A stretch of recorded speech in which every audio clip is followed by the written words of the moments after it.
God, what do I love about the theatre? I love everything about the theatre. The buzz is terrific. It's, you know, my only regret is that I didn't start it years ago.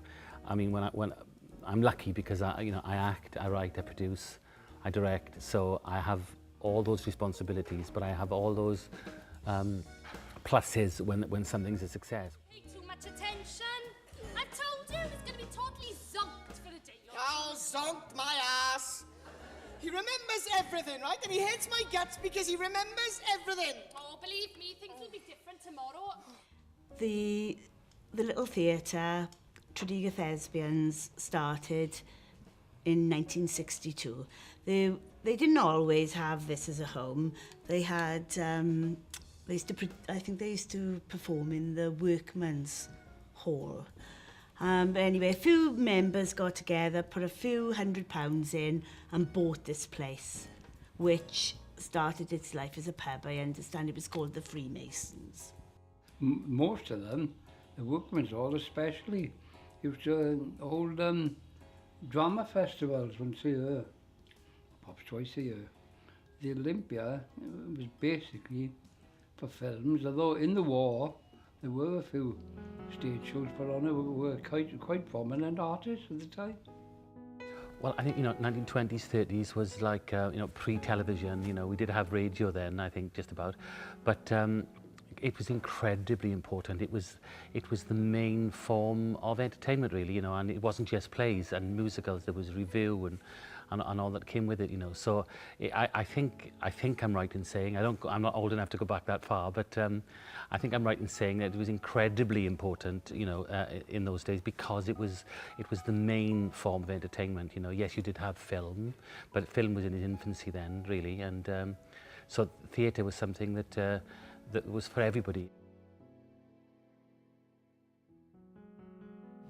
My great-grandfather, Bill Lee, he was involved in starting up or converting a chapel in Blaenau to a theatre, and it was called the Empire Theatre at the top end of High Street.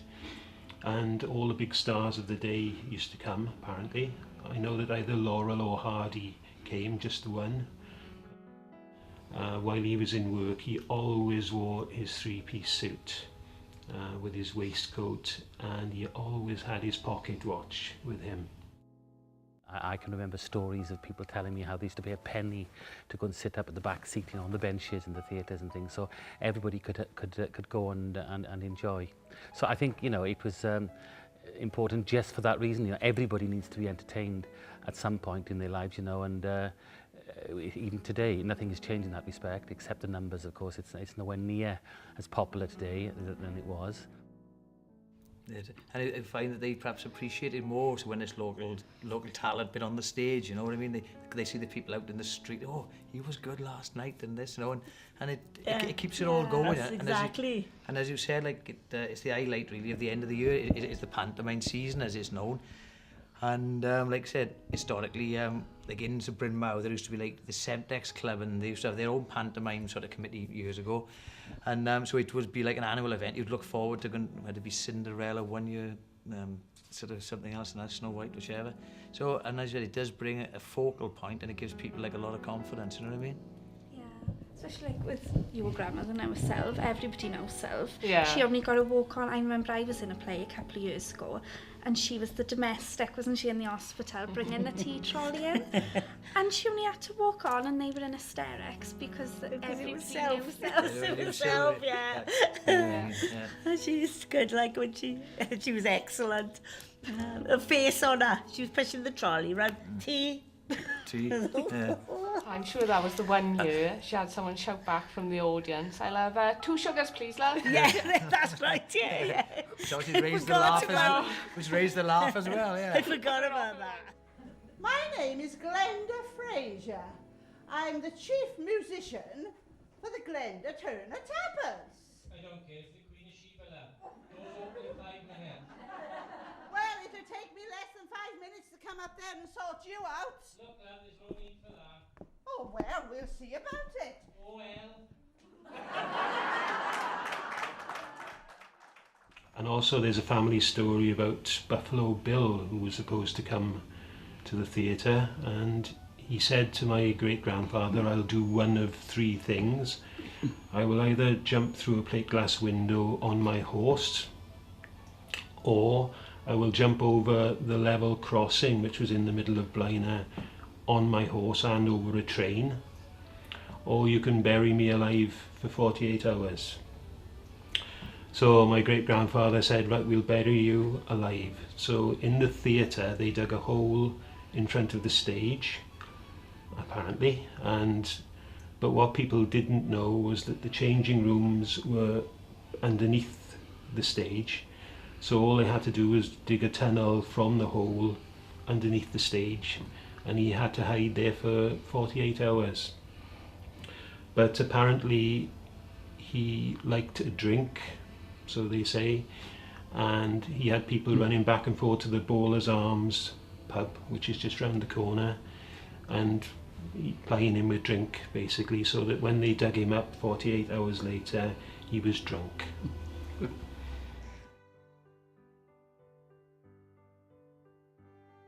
Anyway, their very first play that they put on was, I think it was called A Serious Charge, and it was directed by Mr. David Amphlett.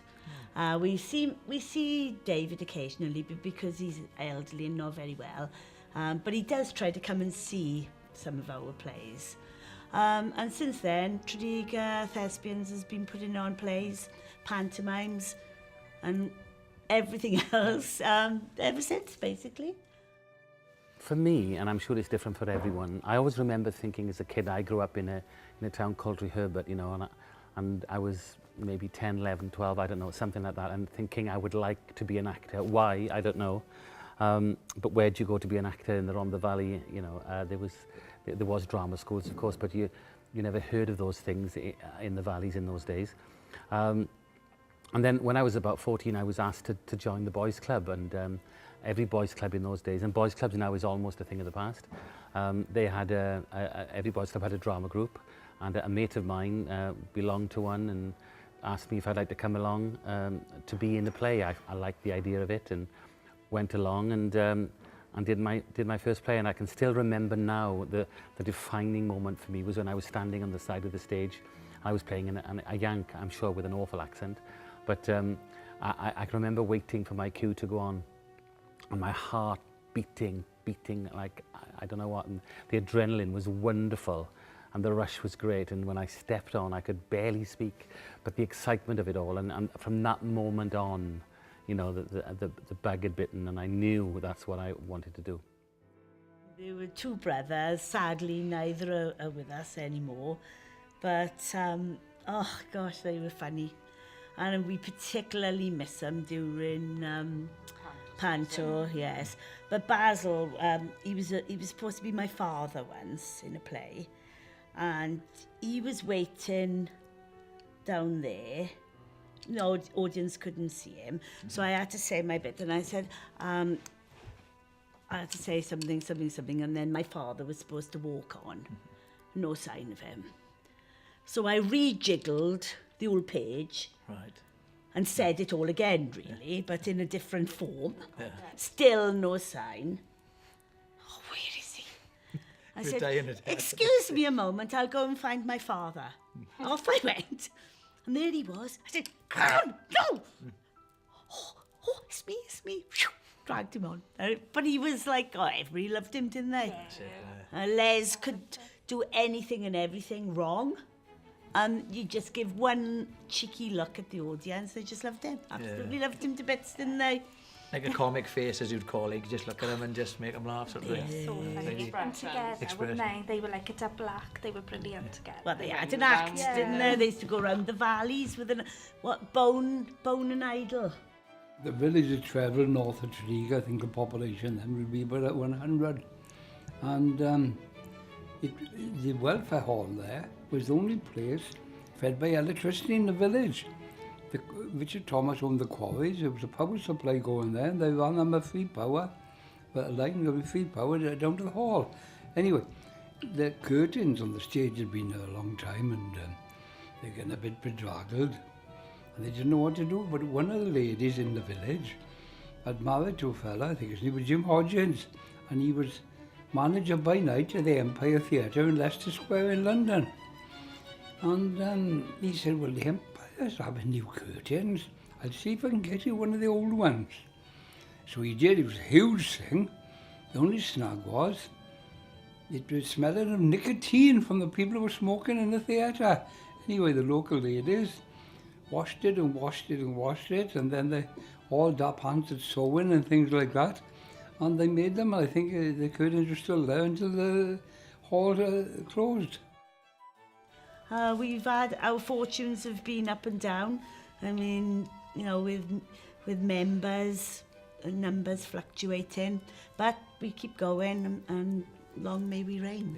Yeah, I think it's the community spirit that holds it together, Lorna, isn't it? It's what's needed. It's the community spirit that actually holds it together, and because it does take like a lot of hard work. I sit in the theatre of one of my own plays. It's such a joy for me. As I said, the buzz is terrific, and it's never diminished. That enjoyment, that excitement.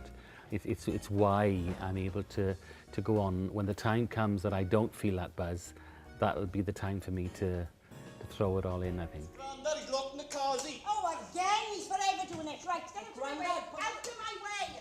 Dad, move your feet. Right. Sit sideways on the pan. We wouldn't have this trouble if you opened the door standing up. I think sort of deep down the community, they do really appreciate it. You can tell, obviously, the look on their faces, whether it's a play that's held here, a switch on in any of the towns in Blaenau Gwent, you can see on their faces that they are grateful indirectly. Yeah, do you know what I mean? yeah, exactly. Yeah. And I think they just need that little push. They want to be involved. People do want to be involved. You know, some people have got more time than others. That's right. But that is another thing that we've had to learn. Well, our group anyway. You can't expect people to put in hours and hours and hours. If they can only give you 2 hours a week, accept it gratefully. I always do. Really. You know, if it's half an hour, just you take it with and both don't, hands. yeah, you know? and don't expect, you know, No. because people have got very busy lives, haven't they? Yeah, You know, yeah, that's quite right. with working and kids and goodness knows what. That's it. Yeah. Television had a huge effect on live theatre. I came into it, I would say, in the well, I was aware of it. Of course, I went, you know, when I was a kid in the 50s and 60s, but I didn't actually get involved in performing myself till like late 60s, early 70s, really. And by that time, it was still popular, more popular than it is today. What did you think of that then, eh? It is nice to see that the younger element are taking interest in it, you know, because people tend to see theatre as sort of for the older generation. So it is nice to see that there's people coming behind you who are interested in sort of performing and giving something back into the community. Yeah, exactly, yes, indeed. Like we had a youth section for years, didn't we? And we put on shows as a youth section. We did Charlie and the Chocolate Factory and a few... Mr. Wonka.